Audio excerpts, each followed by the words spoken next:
Dad perfect revents. The phone rang at 2:47 a.m. In 35 years of practicing family law, I'd learned that nothing good comes from calls at that hour. My wife Diana stirred beside me as I fumbled for my reading glasses and checked the screen. Ashley's name glowed in the darkness. "Grandpa?" Her voice came through, broken and small. "Grandpa, I need you." "My name is Mitchell Torres. I'm 58 years old, and I'm a retired family law attorney who spent most of my career protecting kids who couldn't protect themselves. That night, I discovered my own granddaughter needed that protection more than I'd ever imagined. "What's wrong, sweetheart? Where are you?" "I'm home. They left without me, Grandpa. They went on the cruise without me." The words hit me like a freight train. Ashley was 9 years old. She should have been asleep in her bed 15 miles away, not calling me in the middle of the night, crying so hard I could hear her gasping for breath between sobs. "Where's Mrs. Rodriguez? She's here, but I don't understand. Why didn't they take me? What did I do wrong?" "I tried to be good, Grandpa. I tried so hard." "Mrs. Carmen Rodriguez, the babysitter. My son Brandon and his wife Melissa had taken their 12-year-old son, Tyler, on a 10-day Caribbean cruise. They'd been planning it for months, talking about it constantly at family dinners. Ashley had been excited about it for weeks, counting down the days on a calendar she kept by her bed. She had even asked Diana to take her shopping for a new swimsuit just last Tuesday. "Put Mrs. Rodriguez on the phone," I said, my voice harder than I intended. Diana was sitting up now, her hand on my arm, concern written across her face. The babysitter's voice came through, apologetic and confused. "Mr. Torres, I'm so sorry to call so late. Ashley woke up about an hour ago asking where everyone was. I thought maybe she'd just forgotten they were leaving early for the airport, but she says they told her she was going too. She's been crying ever since. I didn't know what else to do. You did exactly the right thing. I'm on my way. 20 minutes. I was already out of bed, pulling on jeans and a sweater. Diana was moving too, not asking questions yet, because after 30 years of marriage, she knew me well enough to know I'd explain everything in the car. The drive to Brandon's house took 18 minutes. I might have broken a few speed limits, but the roads were empty at 3:15 in the morning. Diana sat beside me, her jaw set in that way that told me she was already putting the pieces together. "They wouldn't just forget her," she said quietly. "No," I agreed, gripping the steering wheel tighter. "They wouldn't forget," which meant this was deliberate.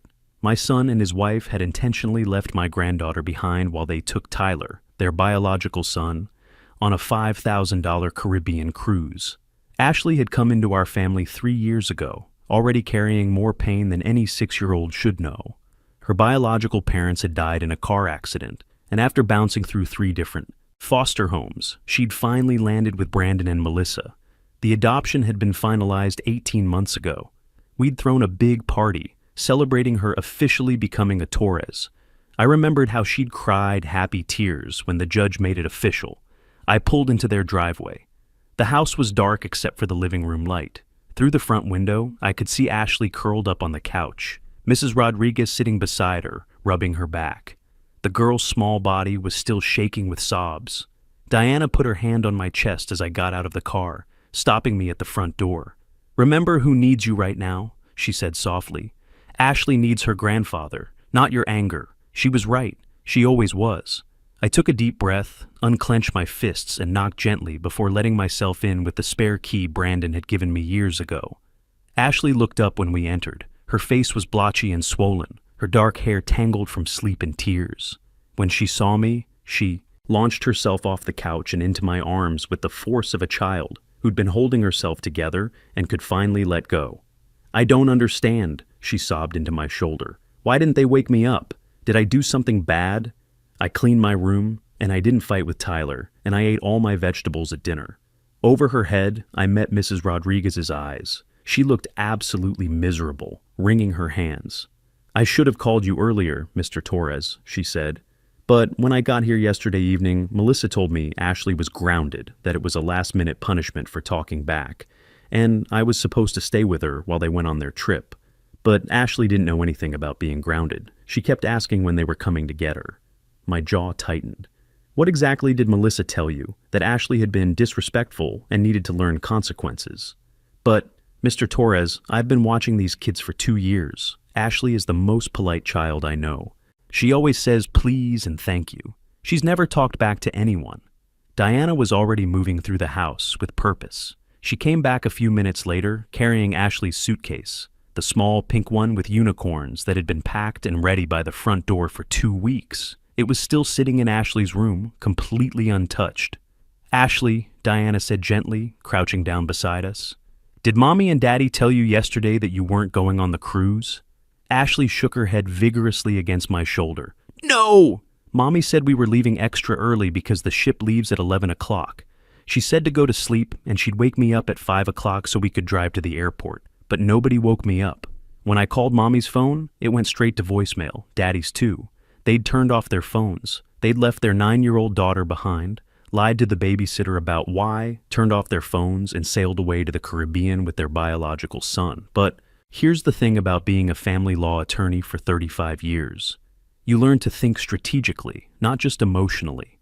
You learn to see patterns of behavior, to recognize when something isn't an isolated incident, but part of a larger problem.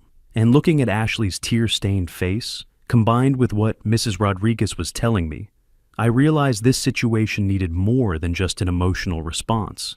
It needed documentation, evidence, and a plan. "Ashley," I said, pulling back so I could look at her red-rimmed eyes, "how would you like to go on that cruise?" Her eyes widened with hope, then immediately dimmed. "But they already left without me." "I know they did, sweetheart, but I happen to know that cruise ship doesn't actually leave Fort Lauderdale until 11 this morning. It's 3:30 now. That gives us 7.5 hours to drive down there and meet them at the ship. Can we really do that?" "Ashley, I can do anything I need to do to make sure you're okay." While Diana helped Ashley pack, fresh clothes and Mrs. Rodriguez gathered her things, I made some crucial phone calls. First, the cruise line. Royal Caribbean's emergency booking line was surprisingly helpful at 4 a.m. "Yes, sir, we do have cabins available on the Harmony of the Seas departing Fort Lauderdale at 11 a.m. However, there's a substantial last-minute booking premium, how substantial? For an interior cabin, $1,200 per person. Ocean View would be $1,800 each. Book the Ocean View. 3 passengers." I didn't hesitate. This was about more than money. Then I called my former law partner, Steve Martinez. He wasn't thrilled to hear from me at 4:15 a.m., but Steve had been handling family law cases for 20 years. He understood the urgency when I explained the situation. "Mitchell, this sounds like a clear pattern of discriminatory treatment toward the adopted child. You need to start documenting everything immediately, already planning on it. I mean everything. Every conversation, every text message, every witness. Statement. Save that voicemail Ashley left you. Get Mrs. Rodriguez to write down exactly what Melissa told her about the grounding story. If this goes where I think it might, you'll need a comprehensive paper trail. Steve, what are we looking at legally? Potentially? Child abandonment, discriminatory treatment in an adoption case, emotional abuse. Florida takes this stuff seriously, especially when there's a pattern. But Mitchell, you'll need solid documentation. Melissa's not going to just admit to this." I understood. In family law, documentation isn't just helpful, it's everything. Next, I called my daughter Rachel in California. She needed to know what her brother had done. Her response was immediate and furious. "Are you kidding me? They left Ashley? I'm booking a flight. I'll be there tomorrow. Rachel, don't do anything rash. I'm handling this. Dad, Ashley is going to think she's not wanted. Again. After everything she's been through with losing her parents and those awful foster homes, she was right. That's exactly what Ashley would think." By 4:30, we were on the road. I'd thrown some clothes in a bag, grabbed my laptop and phone charger, and loaded Ashley's suitcase, the one she'd packed so carefully 2 weeks ago, into my truck. Diana drove while Ashley dozed fitfully in the back seat, exhausted from crying. I spent the first hour making more calls. My lawyer's mind was already working. I called Mrs. Rodriguez's cell and asked her to email me a detailed account of everything Melissa had told her, with exact quotes if possible. I had her write down the timeline, when she arrived, what she was told, when Ashley woke up asking about the cruise. "Mr. Torres, I have to tell you something else," Mrs. Rodriguez said. "This isn't the first time I've noticed Melissa treating Ashley differently than Tyler." "What do you mean?" "Little things. Like when I'm there for date nights, Melissa always reminds me about Tyler's bedtime routine, his favorite snacks, whether he has homework. But with Ashley, it's just put her to bed at 8:30. And Ashley always tries so hard to be perfect when her parents are around. It's like she's afraid of making them angry. I felt sick. Carmen, I need you to write all of this down. Everything you've observed over the past 2 years. Can you do that for me? Of course. That little girl deserves better. As we drove through the pre-dawn darkness on I-95, I started building a timeline in my head. Ashley had been with Brandon and Melissa for 3 years, adopted for 18 months. During that time, had there been other incidents? Other times when she was excluded or treated differently than Tyler? I thought about family gatherings. Ashley was always quieter during those, always watching Melissa's face for approval. Tyler was boisterous and confident. He knew he belonged. Ashley still moved through the world, like she was afraid someone might tell her it was all a mistake. Diana caught my eye in the rearview mirror. "What are you thinking about?" "Patterns," I said quietly. "I'm starting to see a pattern I should have noticed earlier. You can't blame yourself for not seeing it. I'm a family law attorney, Diana. Recognizing signs of emotional abuse and discrimination is literally what I did for a living. I should have seen this. You're also a grandfather who wanted to believe his son had created a loving home for that little girl." We reached the Florida border just as the sun was coming up. Ashley woke up and asked for McDonald's, so we stopped for breakfast. Watching her pick at her Egg McMuffin, I could see the wheels turning in her 9-year-old brain. "Grandpa, what if they don't want me on the cruise? What if they get mad that I'm there?" I knelt down beside her booth. "Ashley, I need you to listen to me very carefully. You did nothing wrong. Nothing. You were invited on this cruise. You packed your suitcase. You were told you were going. The fact that they left without you says something about them, not about you." She nodded, but I could see she didn't quite believe it yet. We reached Port Everglades at 9:30 a.m. The parking garage was absolute chaos. Families rushing toward the terminal with overloaded luggage carts and excited kids wearing Mickey Mouse ears. Ashley was quiet, holding my hand so tight it almost hurt. She'd put on her favorite sundress, the yellow one with white flowers that Diana had bought her for Easter. The check-in process was surprisingly smooth. Having booked online during the drive helped, and the staff were efficient despite the crowds. By 10:15, we were through security and walking toward the gangway. "Grandpa," Ashley whispered as we walked up the ramp toward the massive ship. "What if they're really mad at me?" I stopped walking and knelt down so we were eye level, not caring about the stream of passengers moving around us. "Ashley, listen to me. You have every right to be on this ship. You belong here just as much as anyone else. And whatever happens today, remember that you are loved, you are wanted. And Grandma Diana and I will always, always be on your side." The ship was enormous, a floating city of white steel and glass. We found our cabin on deck 8, dropped off our bags, and I checked the ship's app on my phone. There was a mandatory muster drill at 10:30, followed by the sail-away party on the Lido deck at 11 o'clock. Perfect. That's where everyone would be gathering. That's where we'd find Brandon, Melissa, and Tyler. And that's where I'd start gathering the evidence I needed to make sure this never happened to Ashley again. As we rode the elevator up to deck 11 for the sail-away party, I felt the familiar weight of building a case settling onto my shoulders. It was the same feeling I'd had representing dozens of vulnerable children over the years, making sure they were protected from the adults who were supposed to love them. The difference was, this time, it was personal. We found them at the sail-away party. The Lido deck was packed, with passengers, music blasting from the speakers, people dancing and celebrating as the ship slowly pulled away from the dock. And there, near the portside railing, I spotted my family. Brandon was laughing at something Tyler said, his arm casually draped around Melissa's waist. Tyler was wearing a brand new Royal Caribbean t-shirt, his face flushed with excitement as he pointed at the Miami skyline. Melissa looked completely relaxed, a frozen margarita in her hand, designer sunglasses pushed up on her head, her blonde hair perfectly styled despite the ocean breeze. They looked like the picture-perfect American family, enjoying their dream vacation. Without the daughter they'd deliberately left behind. Ashley saw them at the exact same moment I did. She froze beside me, her small hand tightening around mine like a vice. "There they are," she whispered, and I could hear the hope and fear warring in her voice. Tyler spotted us first. His mouth literally dropped open in shock. "Grandpa? Ashley, what are you..." How did you... Brandon turned at the sound of Tyler's voice. The color completely drained from his face when he saw us standing there. Melissa's expression cycled rapidly through surprise, confusion, and then unmistakable anger. "Dad!" Brandon's voice cracked slightly. "What are you doing here?" "I could ask you the same question," I said, keeping my voice level and calm. "But I think the more important question is why Ashley is standing here with me instead of with her family." People around us were starting to notice the tension. The music seemed too loud, the celebration too bright for the confrontation that was clearly unfolding. Melissa recovered first, her face quickly arranging itself into a pleasant, concerned expression. "Mitchell, there's been some kind of misunderstanding. Ashley was grounded yesterday for being disrespectful. We had to make a difficult parenting decision about consequences." "Don't." The single word came out sharper than I'd intended. "Don't you dare lie to me, Melissa. Ashley didn't know anything about being grounded. You told her she was going on this cruise. She packed her suitcase 2 weeks ago.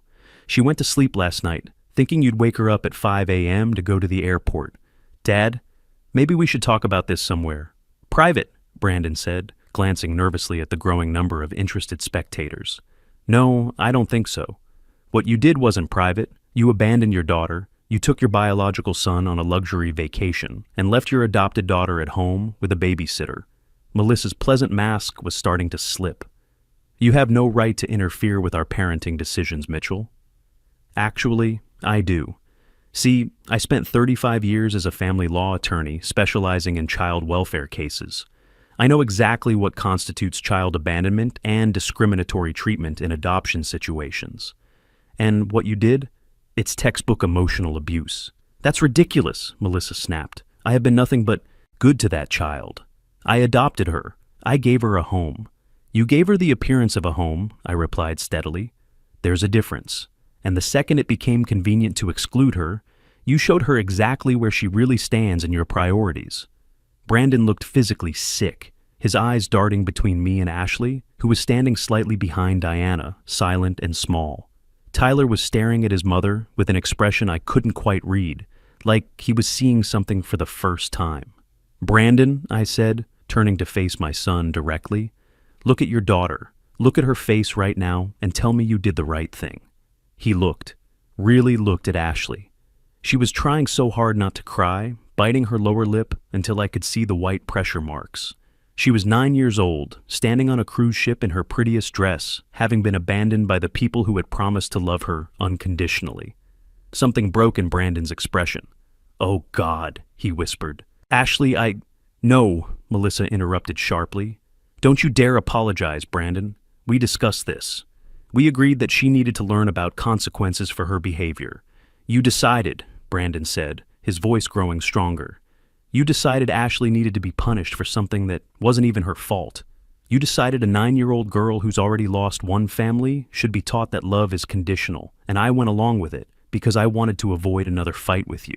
Brandon, I'm not done," he continued. "I went along with it because I wanted peace in my house. I sacrificed my daughter's emotional well-being for peace, and that makes me exactly the kind of father I swore I'd never be." He took a step toward Ashley, but she instinctively moved closer to Diana. The look on Brandon's face when his own daughter flinched away from him was absolutely devastating. Good. He needed to understand the full weight of what his choices had cost. "Here's what's going to happen," I said, my voice calm, but carrying the authority of someone who'd spent decades in courtrooms. "Ashley is going to enjoy every single minute of this cruise she was promised. She's going to swim and eat ice cream and see the shows and visit every port. You want to spend time with her? You ask permission first. You want to apologize? You do it when she's ready to hear it, not when it's convenient for you." I turned to face Melissa directly. "And you are going to stay completely away from her. Because if I see you make that child feel unwanted one more time, I will use every contact I have in the Florida family court system to document your pattern of discriminatory behavior." "You can't threaten me," Melissa hissed, her composure finally cracking completely. "That's not a threat. It's a legal fact. I know how to gather evidence, how to present it, and how to build a case that will stand up in court. What happened here today? This isn't an isolated incident. This is the culmination of a pattern, and I'm going to prove it, Tyler suddenly broke free from his mother's side and ran toward us. "Ashley, I'm so sorry," he said, throwing his arms around his sister. "I didn't know they weren't bringing you. Mom told me you were flying down separately to meet us. I've been looking for you all morning." Ashley hugged him back, and watching her forgive her brother instantly, without hesitation, made something crack open in my chest. That's what unconditional love looked like. That's what this child deserved and wasn't getting from the adults who had promised to protect her. "It's okay, Tyler," she said softly. "You didn't do anything wrong." "Come on," I said, taking Ashley's free hand, while Tyler kept his arm around her shoulders. "Let's go explore this ship."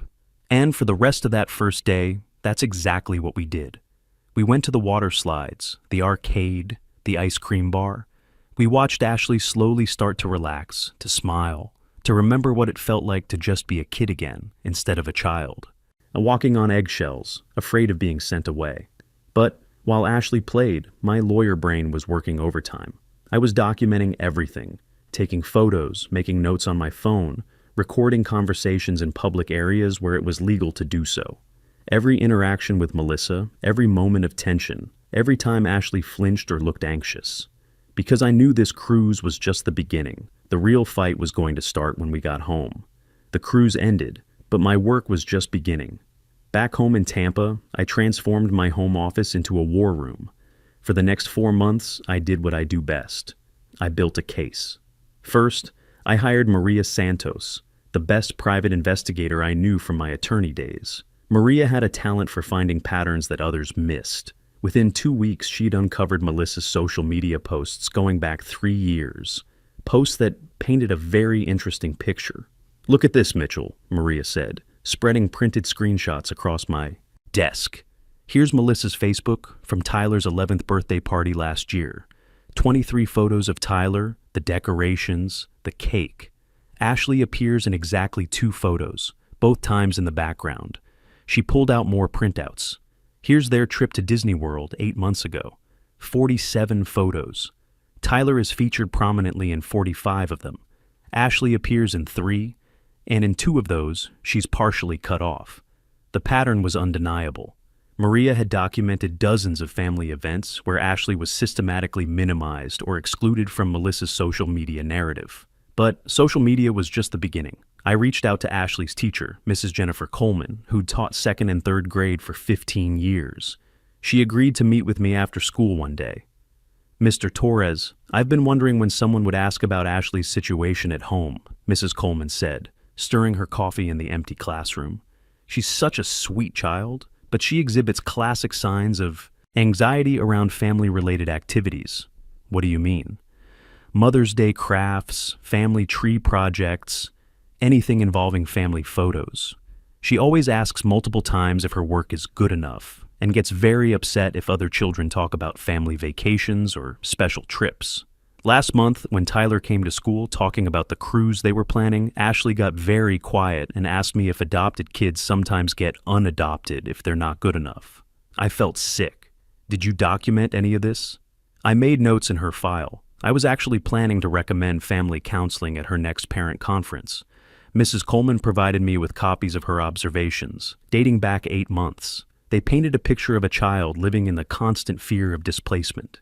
Meanwhile, Brandon was falling apart.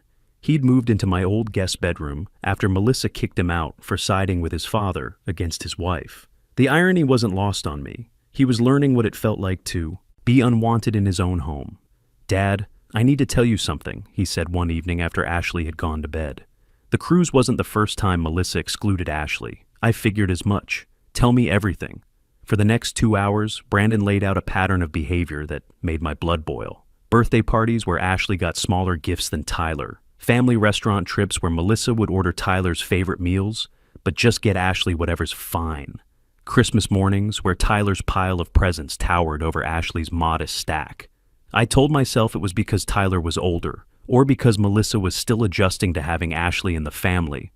I made excuses because I didn't want to fight about it.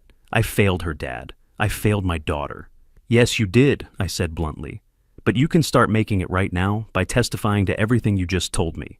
By month 3 of my investigation, I had enough evidence to bury Melissa in family court. Maria had interviewed 6, neighbors, Ashley's former babysitters, and even Melissa's own sister, who admitted that Melissa had always referred to Ashley as Brandon's project rather than our daughter. The financial records were particularly damning. I'd subpoenaed credit card statements that showed a clear disparity in spending. Tyler's back-to-school shopping, $847. Ashley's, $312. Tyler's birthday party at Chuck E. Cheese for 20 kids, $1,200. Ashley's birthday celebration at home with cake from the grocery store, $67. The cruise was just the final, most blatant example of a pattern that had been going on for years. In month 4, I sat down with Brandon and laid out his options.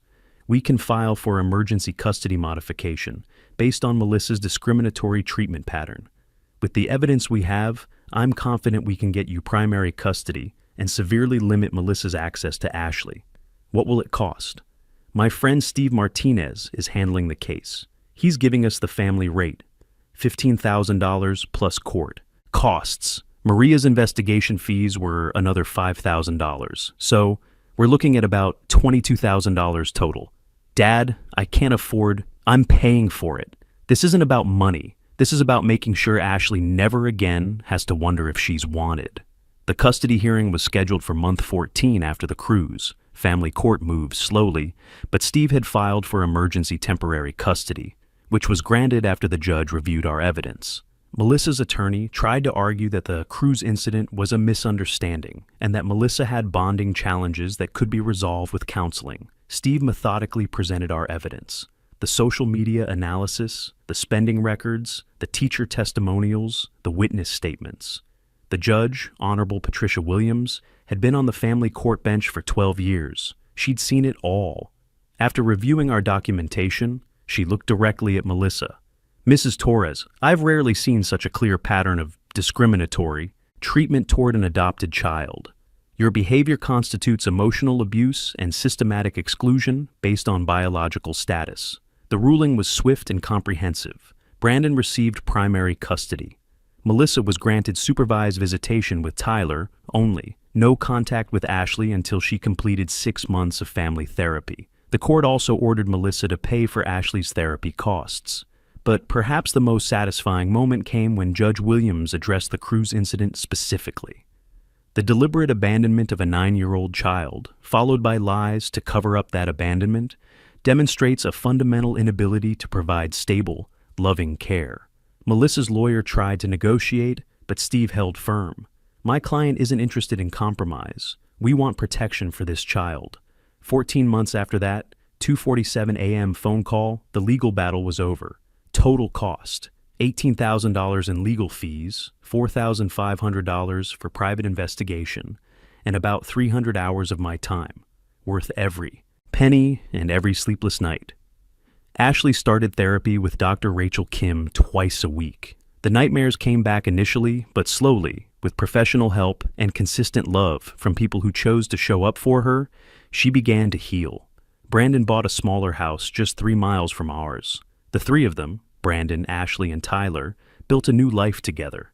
Not perfect, but honest. A life where Ashley didn't have to earn her place at the table every single day. Diana and I see them 3 times a week now. Ashley stays over every Friday night for what we call Grandparent Fridays. Sometimes we watch movies and eat popcorn. Other nights, she wants to talk about the hard stuff. We listen, we stay. We remind her she's chosen. Melissa eventually moved to Atlanta to live with her parents. She remarried 18 months later and seems happy in her Instagram posts. Tyler visits her twice a year. They never mention Ashley, which is exactly how Ashley prefers it. I practice family law for 35 years, thinking I understood how to protect children. But it turns out the most important case I ever built wasn't for a client. It was for my granddaughter, proving that families aren't created by biology alone, but by showing up every single day and choosing love over convenience. Sometimes protection means building a methodical legal case, gathering evidence, and using the system to deliver justice. Sometimes it means a 2:47 a.m. drive to Florida. But what matters most is making sure a child knows they're wanted, they're chosen, and they're home. Watching Ashley laugh freely now, seeing her trust that she's truly safe, that's the best verdict I ever helped deliver. The strongest foundation you can build for any family isn't made of money or blood. It's built one choice at a time, choosing to protect the vulnerable over protecting your own comfort. I learned that real power isn't about winning arguments or proving you're right. It's about using everything you know to make sure a child never has to wonder if they matter.